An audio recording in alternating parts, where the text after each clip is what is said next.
Hello friends, आज की class में हम लोग डिस्कस करेंगे Ohm's law, Kirchhoff's current law, Kirchhoff's voltage law, numerical based on KCL and KVL और sources in series and parallel. Like current source and current source को series में connect करते हैं तो क्या होता है, करंट सोर्स वोल्टेज सोर्स को सीरीज में कनेक्ट करते हैं तो क्या होता है, करंट सोर्स वोल्टेज सोर्स के पैरेलल में कनेक्ट करते तो क्या होता है, वोल्टेज सोर्स के पैरेलल में कनेक्ट करते हैं तो क्या होता है, वोल्टेज सोर्स को सीरीज में कनेक्ट करते हैं तो क्या सिचुएशन होती है।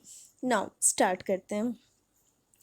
ओम्स लॉ क्या कहता है, किसी भी कंडक्टिंग मटेरियल के अक्रॉस जो वोल्टेज है वो डायरेक्टली प्रोपोर्शनल होगा करंट उस कंडक्टिंग मटेरियल से जो जा रहा है उसके, that is V is directly proportional to I।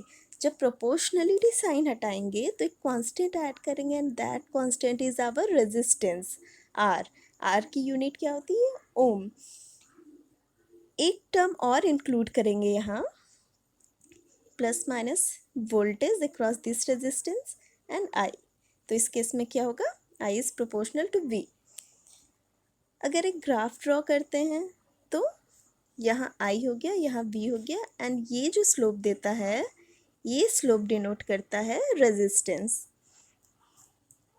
ठीक है, यहाँ एक टर्म और इंक्लूड करेंगे, that is conductance.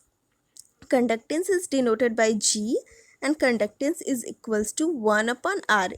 Conductance is reciprocal of resistance. ये मैंने रेजिस्टेंस के लेक्चर में नहीं बताया था। एंड कंडक्टेंस की यूनिट क्या होती है, मो। इसको सीमेन भी बोलते हैं और एस से डिनोट करते हैं जिसको सीमेन बोलते हैं, और इस सिंबल को मो या इन्वर्टेड ओमेगा कह सकते हैं। Now R is equals to rho L/A। Details जानना है तो आप मेरे रेजिस्टेंस के लेक्चर में देख लीजिएगा, मैं नीचे लिंक प्रोवाइड कर दूंगी। नाउ आगे चलते हैं। किरचॉफ्स लॉ, किरचॉफ्स ने दो लॉ दिया था, Kirchhoff's current law and Kirchhoff's voltage law. तो किरचॉफ्स का फर्स्ट लॉ है Kirchhoff's current law, second law है किरचॉफ्स वोल्टेज लॉ। तो फर्स्ट लॉ पहले डिस्कस करते हैं। किरचॉफ्स करंट लॉ क्या कहता है, टोटल चार्ज जो किसी नोड में इंटर हो रहा है, let us consider this is our node, let me draw the symbol. ठीक है, ये एक रेजिस्टेंस है R1, यहाँ R2 है, यहाँ R3 है।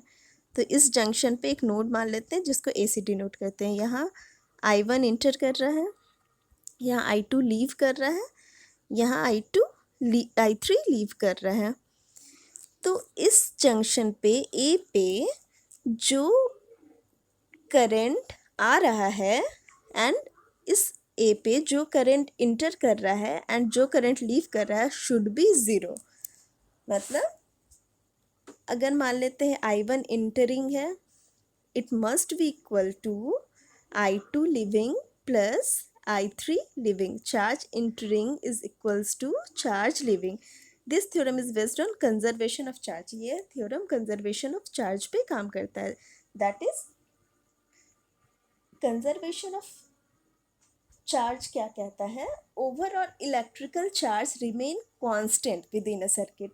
मतलब सर्किट में कोई भी चार्ज अलग से इंटर नहीं करेगा एंड कोई भी चार्ज निकलेगा नहीं। तो ओवरऑल जो सर्किट के अंदर का चार्ज है that is conserved. Sign convention देख लेते हैं। तो साइन कन्वेंशन हम कुछ भी ले सकते हैं बट केवीएल समझने में हमें इजी होगा, दैट्स वाई चार्ज इंटरिंग हमने नेगेटिव लिया है एंड चार्ज लिविंग पॉजिटिव लिया है। तो इसमें देखते हैं, यहाँ डायग्राम ड्रॉ कर लेते हैं जो मैंने लास्ट स्लाइड में किया था।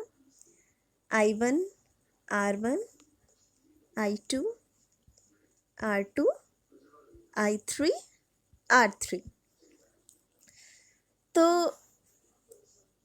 इसके अकॉर्डिंग क्या है, जितना चार्ज इंटर कर रहा है इज इक्वल्स टू जितना चार्ज लीव कर रहा है। तो मान लेते हैं Q1 चार्ज इस नोड पे इंटर कर रहा है, let us consider this is node A।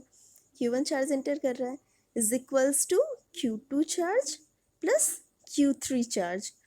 इसको अगर डिफ्रेंशिएट करेंगे तो क्या हो जाएगा, dQ1/dt is equals to dq2 upon dt is equals to dq3 upon dt।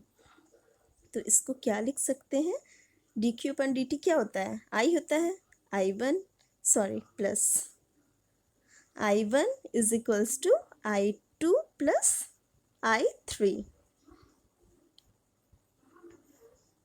Okay, मतलब summation of current entering is equals to summation of current leaving। Summation of I entering is equals to summation of I leaving। Okay, KCL ये कहता है। Now KVL देखते हैं। KVL क्या कहता है, algebraic sum of all the voltages along a closed path is zero।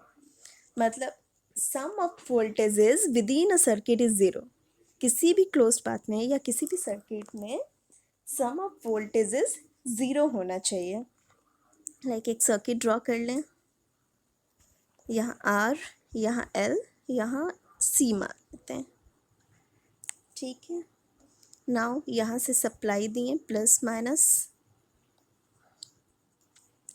V voltage, तो resistance के क्रॉस का वोल्टेज VR कंसीडर कर लिए, VL एंड कैपेसिटर के क्रॉस VC। तो ये हमारा एक लूप है। अब चलते हैं, जब इससे पहले साइन कन्वेंशन देख लेते हैं। साइन कन्वेंशन हमारा क्या कहता है, अगर निगेटिव टू पॉजिटिव पोटेंशियल की ओर बढ़ेंगे तो हम लोग पॉजिटिव पोटेंशियल कंसीडर करेंगे, अगर पॉजिटिव टू निगेटिव पोटेंशियल की ओर बढ़ेंगे तो हम लोग निगेटिव पोटेंशियल कंसीडर करेंगे। तो देखते हैं इसमें, अगर यहाँ से चलना हम लोग शुरू किए, इधर गए तो नेगेटिव से पॉजिटिव की ओर जा रहे हैं, तो positive potential means plus V,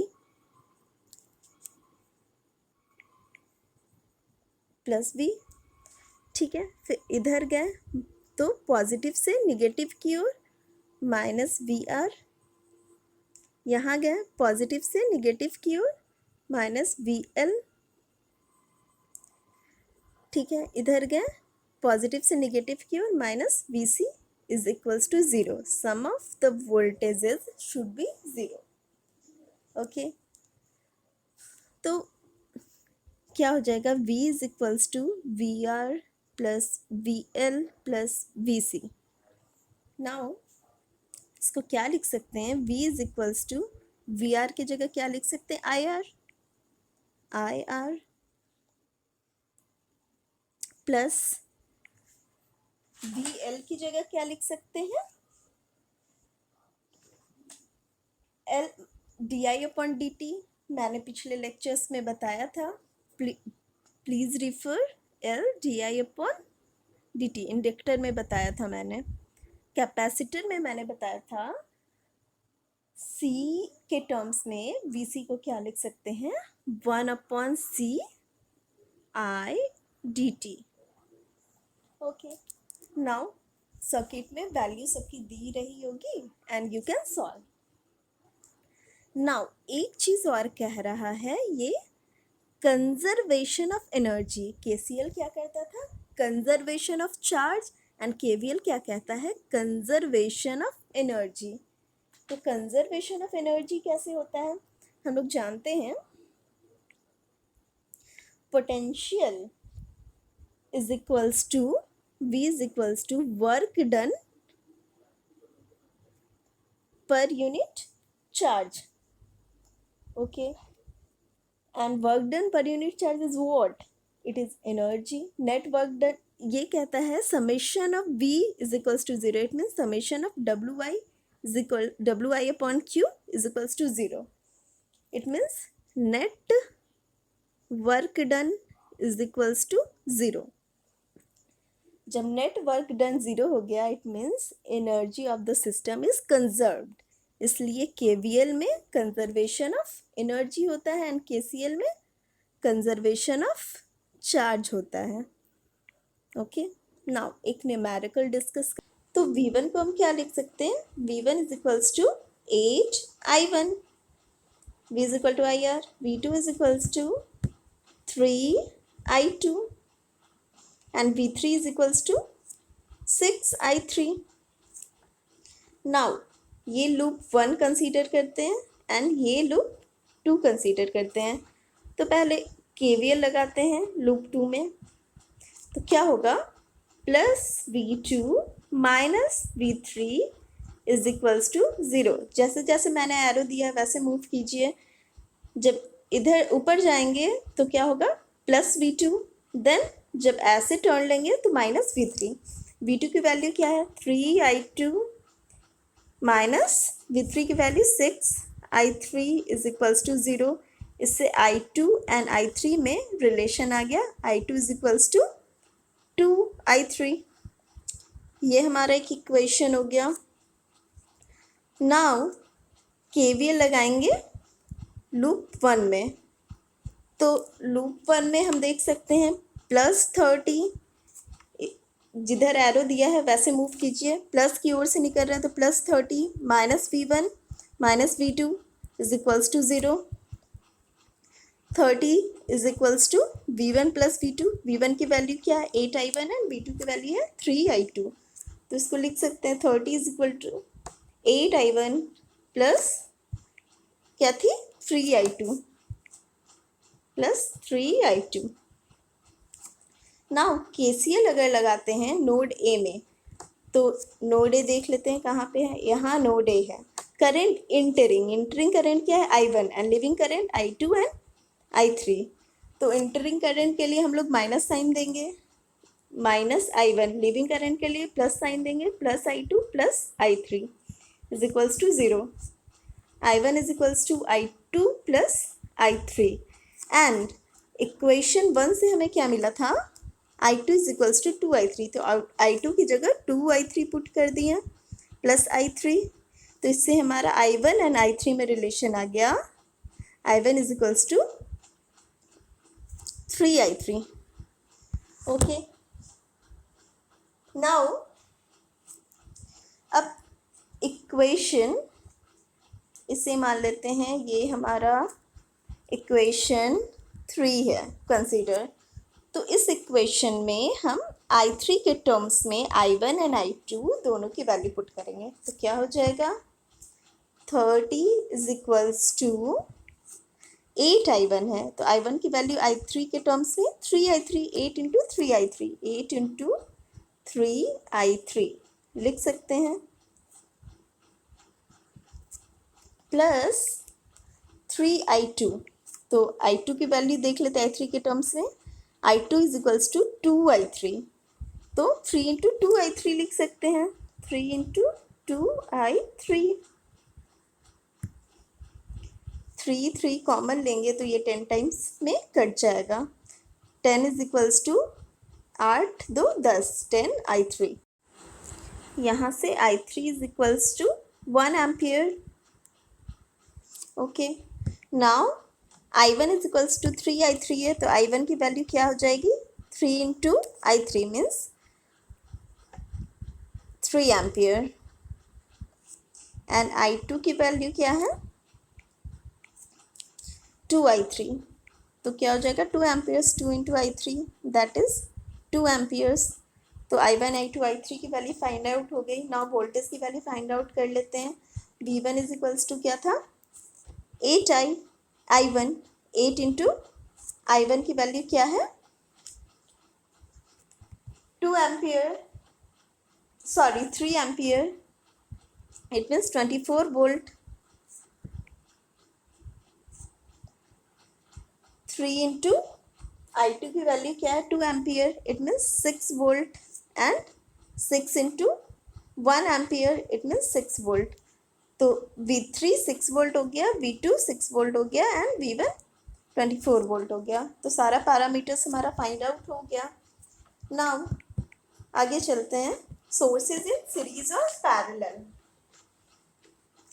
तो sources in series and parallel क्या है, ये interconnection of independent voltage source and current source different manners में डिस्कस करेंगे। लाइक जब सीरीज में कनेक्टेड है, जब पैरेलल में कनेक्टेड है। तो पहला देखते हैं series connection of voltage source, जब वोल्टेज सोर्स को सीरीज में कनेक्ट करेंगे तो क्या होगा, इसका केस 1 देखते हैं।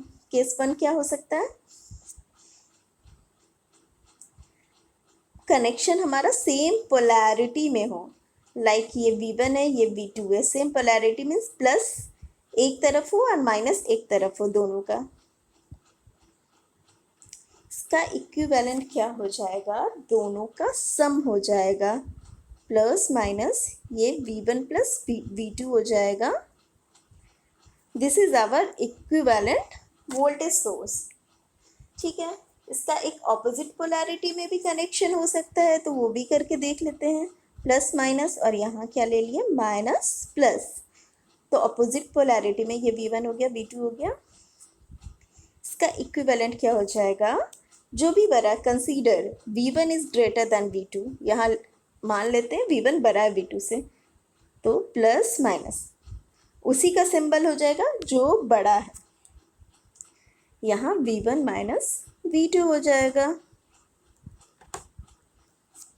Now parallel connection of identical voltage source देखते हैं। जब वोल्टेज सोर्स को पैरेलल में कनेक्ट किया जाएगा तो क्या होगा, एक चीज हमेशा याद रखिएगा, आइडेंटिकल वोल्टेज सोर्स ही पैरेलल में कनेक्ट किया जा सकता है, एंड वोल्टेज सोर्स को पैरेलल में कनेक्ट करने के लिए सेम पोलैरिटी होना ज़रूरी है। तो कनेक्ट कर लेते हैं। सिंस हम लोग जानते हैं पैरेलल में वोल्टेज सेम होता है, इसलिए आइडेंटिकल वोल्टेज सोर्स ही हम लोग पैरेलल में कनेक्ट कर सकते हैं। प्लस माइनस हियर पैरेलल में प्लस माइनस, ये V1 है, ये V2 है, तो क्या हो जाएगा, सिंगल सोर्सेस को रिप्रेजेंट कर देंगे, सिंस पैरेलल में वोल्टेज सेम होता है, इसलिए V1 is equals to V2। Okay, अब देखते हैं parallel connection of current sources. जब करंट सोर्स को पैरेलल में कनेक्ट करेंगे तो क्या होगा, कनेक्ट कर लेते हैं। मान लेते हैं डायरेक्शन ये है करंट का, अपवर्ड दोनों में। इस केस में क्या होगा, ये I1 है, ये I2 है, तो इसका इक्विवेलेंट जो बनेगा सिंगल करंट सोर्स बनेगा, एंड दोनों का एडिशन हो जाएगा। सिंस हम इधर जाएंगे तो इधर क्या होगा, इसका भी एडिशन होगा एंड इस करंट का भी एडिशन होगा, तो I1 प्लस I2 हो जाएगा। तो इसको सिंगल सोर्स से रिप्रेजेंट कर दे रहे हैं I1 प्लस I2। इसका एक दूसरा केस भी हो सकता है, लाइक एक में करंट अपवर्ड जा रहा है, एक में करंट डाउनवर्ड जा रहा है। ये I1 है, ये I2 है, तो consider I1 is greater than I2। इस केस में I1 वाला एरो लेंगे अपवर्ड, एंड इक्विवेलेंट सोर्स जो होगा I1 माइनस I2 हो जाएगा। सिंस ये करंट डाउनवर्ड जा रहा है तो ये कुछ करंट माइनस कर दे रहा है सोर्स में से, it means I1 minus I2। Now series connection of identical current source देखते हैं क्या होता है। तो जब करंट सोर्स को सीरीज में कनेक्ट करेंगे, डायग्राम बना लेते हैं। Always remember identical current sources, ठीक है। I1 I2 से सीरीज में करंट सेम होता है, तो इसका इक्विवेलेंट क्या हो जाएगा, इसको सिंगल सोर्स से रिप्रेजेंट कर सकते हैं, जहाँ की I1 is equals to I2 होगा। Current sources only be connected in series if they have identical values, otherwise not. Now, series connection of voltage and current source. जब एक voltage और एक current source को series में connect करेंगे तो क्या होगा, करके देखते हैं। यहाँ current source है upward, plus minus voltage source है, current source है, इसको series में connect किए, तो इसका इक्विवेलेंट क्या होगा। सिंस हम जानते हैं सीरीज में करंट सेम होता है, तो अगर हम इसको रिप्रेजेंट करें इक्विवेलेंट करंट सोर्स से, तो इसकी वैल्यू चेंज नहीं होगी, वोल्टेज पे कोई भी इफेक्ट नहीं पड़ेगा, इसलिए इसको रिप्रेजेंट कर सकते हैं सिंगल करंट सोर्स से। ओके, वोल्टेज सोर्स से रिप्रेजेंटेशन करने की कोई भी ज़रूरत नहीं है। सिमिलरली अगर parallel connection of voltage and current source रहे तो क्या होगा? यहाँ एक वोल्टेज सोर्स ले लिए, इसको पैरेलल में कनेक्ट कर दिए करंट सोर्स से। इस केस में we know that voltage always same होता है पैरेलल में, तो इसको हम लोग सिंगल वोल्टेज सोर्स से रिप्रेजेंट कर सकते हैं।